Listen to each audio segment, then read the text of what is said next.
Government హాస్పిటల్లో కొండపోటు గ్రామంలో మరి బీసీ సంబంధించిన రజక మహిళపై అతి దారుణంగా దాడి చేసినటువంటి అధికార పార్టీకి సంబంధించినటువంటి ఎంపీటీసీ భర్త బ్రహ్మాజీ ఈరోజు మరి మహిళలను చూడకుండా కడుపులో కాలుతో కొడతాం అనేది ఎంతవరకు సంబంధిస్తుందని అడుగుతా ఉన్నాం.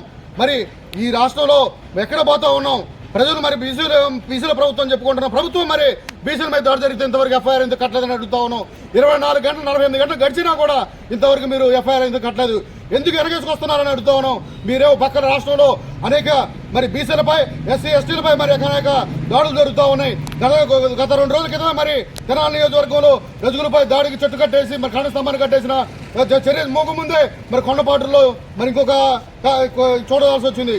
మరి రాష్ట్రంలో అనేక దాడులు జరుగుతూ ఉన్నాయి. రజకులపై కానీ ఎస్సీ ఎస్టీ బహుజనుల మీద అనేక దాడులు జరుగుతూ ఉన్నాయి. మరి ప్రభుత్వాన్ని నిమ్మకు నీతట్టు ఉంది. రానున్న రోజుల్లో బుద్ధి చూద్దామని చెప్పి ఈ సందర్భంగా తెలియజేస్తా ఉన్నాం. మరి డెడ్ లైన్ పెడతా ఉన్నాం. రేపు 10 గంటల లోపు ఎవరైతే దాడి చేశారో ఎంపీటీసీ భర్త అతను అరెస్ట్ అయిపోతే రాష్ట్ర వ్యాప్త ఆందోళనకి సిద్ధం అని చెప్పి ఈ సందర్భంగా తెలియజేస్తా ఉన్నాం. జై భీమ్, జై పూలే.